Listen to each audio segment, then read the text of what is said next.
The day I was announced as manager was an immensely proud feeling for me and my family to be manager of Tonbridge Angels. I felt like I was ready. I felt like I'd been an assistant, and I felt like the time was ready for me to take my next challenge.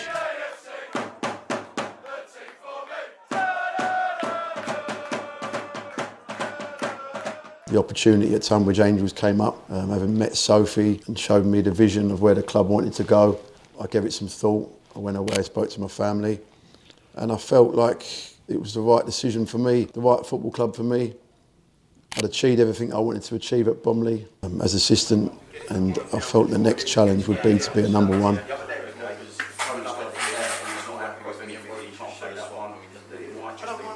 It takes me back to when I was a kid at school, and I was at one of the best footballing schools in England, in St Aloysius.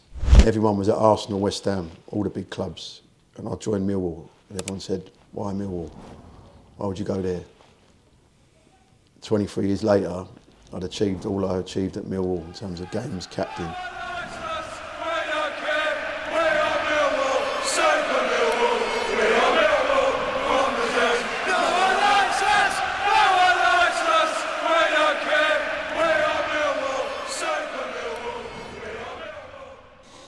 And then leaving Millwall, I had the opportunity to join Bromley, and after Leighton Orient, I had 18 months, and people said, "Why are you going to Bromley? They're fighting relegation. Why would you go to Bromley? You're better than that." And I thought, well, no, I'm going to go there and take the challenge on at Bromley. You were fighting relegation. And 8 years later, we got into the league. And again, all my career and all my footballing career, I've always taken risk. I've always taken the hard road and done things the hard way. So it made sense for me not to take an easy option, to go and be an assistant in the National League or to carry on that. I think in life, when you take challenges and you take risk and you can achieve things, it's a nice feeling, and it's part of the reasoning why I joined Tonbridge Angels as manager, because I knew the challenge, I knew how difficult it'd be, and sometimes being the underdog, when you turn it around, is a better feeling than when you're a favourite.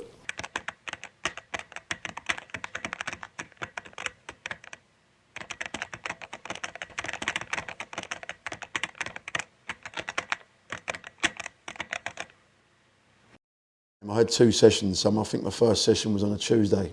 I had to prepare to sort of meet the lads. It'd be my first time meeting the group, so they was all in the changing room. And you've got to go in and make an impact and show positivity and leadership, and you've got to try and get the group on side, and that's a skill in itself. And I want the players to make memories, because anything's achievable in football if you get the right group of people. It's not all about budget and money. We demonstrated that at Bromley, achieving what we successfully did. It's about a group of people having an alignment, having a belief, having a trust, and having a vision, and that's what can bring success to a football club.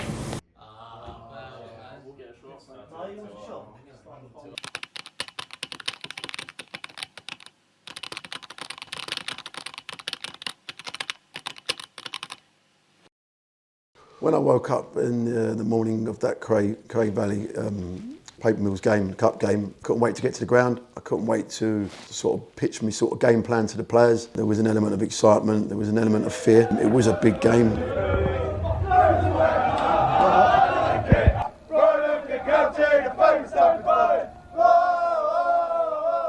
But I wanted to start solid. I wanted to be solid. I wanted a clean sheet from the game. That was what I said to the boys. I want a clean sheet. I want to be solid.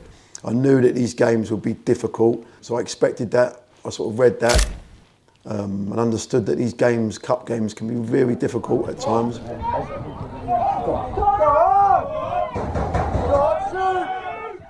It weren't a lot of chances for either team, but I felt like if a clean sheet was what I wanted, we'd take them back here, and I was confident then that we would be able to do the job.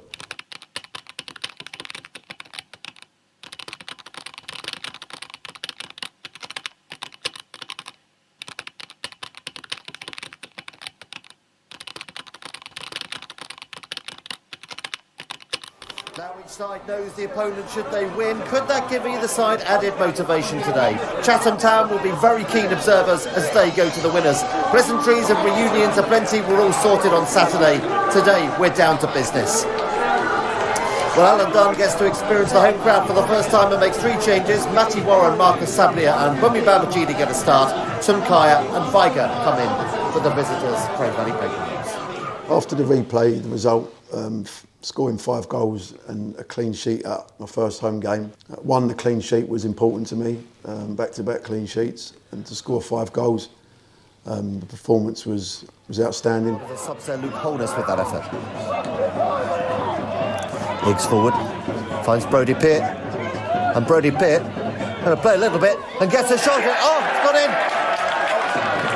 Not quite sure whether we give that to Peart or down as an own goal. Let's give it to the striker. The defender won't want it. Great play there from Brodie Peart, and he gets the shot in. Yeah, that was going in. That's Brodie Peart's goal.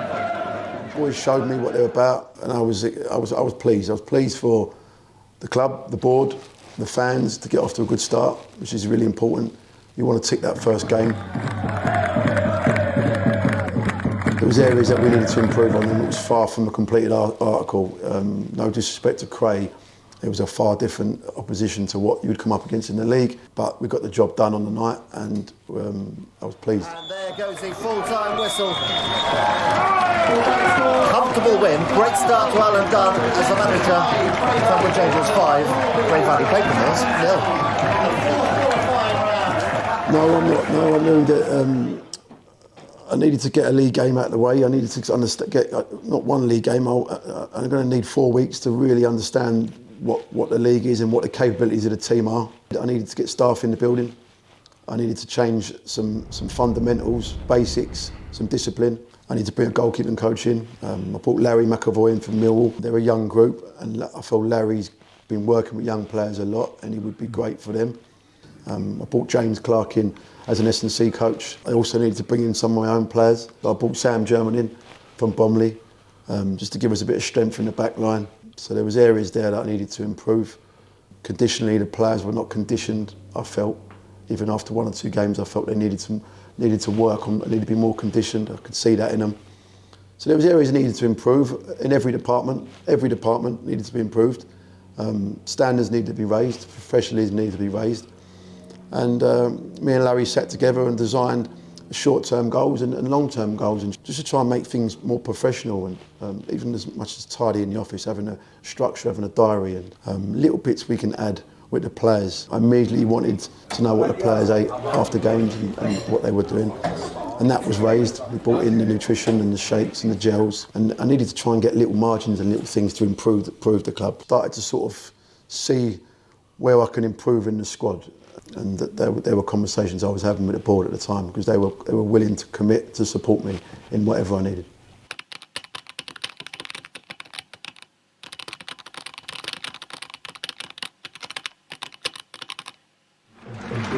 The day has finally come. Alan Dunne takes charge of a league game for Tonbridge Angels for the first time. Angels are in good form though. They go into the game unbeaten in 6 and looking for their 3rd league win in a row. Dover have made a good start to their first season up as well. They name an unchanged side. Tonbridge make 1 change. Wagstaff comes in for Warren. So the Dover game was my first home league game, a Kent derby game, and I wanted to get off to a good start. I've kept to the same system formation that got us to 5-0 at home at Cray and got us to 0-0 results. So I had about 2 back-to-back clean sheets. I felt I'd go with the same system. A nervous start for me, and I think the players a little bit. I think coming off the back of a 5-0 victory, there was a little bit of a nervous start. And I felt like we were probably too passive, probably too defensive for a home team. Cisse, ball into the area, and the shot comes in from Jalen Jones. Tonbridge didn't deal with the first ball, and the big Dover centre half has given the visitors the lead. Powerful shot. Jacob Adams could do nothing about. We went into the half-time 1-0 down. I felt like I had to make a change. 3 centre-halves I felt we didn't need. So I just took off one of the centre-halves and went with Brodie on as another player, to sort of wide player, as a 4-2-3-1, 4-4-2, just so we can get more width, get down the sides of them. And I felt the second half, we just started so well. We started on the front foot.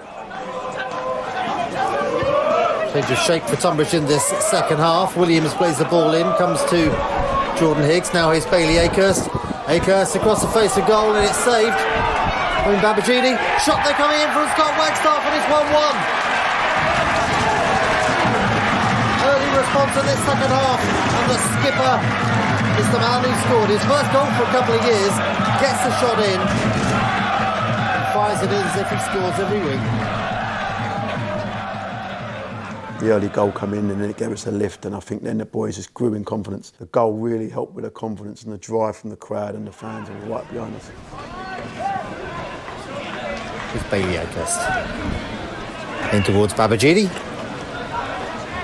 There's Oakhurst. No ball in. Brodie Peart is there. Brodie Peart scored his 5th goal of the season. And Tonbridge Angels lead by 2-1.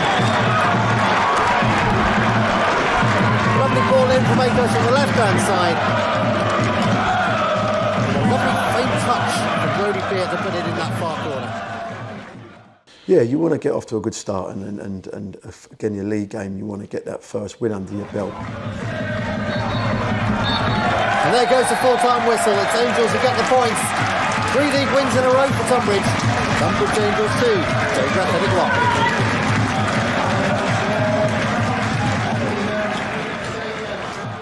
1. I knew there'd be tougher tests to come, but it was a nice feeling. So it's a nice feeling to start and just to sort of get that feeling of winning your first league game and getting the fans with you and celebrating and start of a new era for the football club. Of the season so far here at the Yeomans Community Stadium as Tonbridge go forward on the right hand side. This is Brodie Peart. Good run from him. And it goes in towards Eddie Simon. Eddie Simon trying to create a chance. Wagstaff plays it off. Shot coming in. Oh, yeah!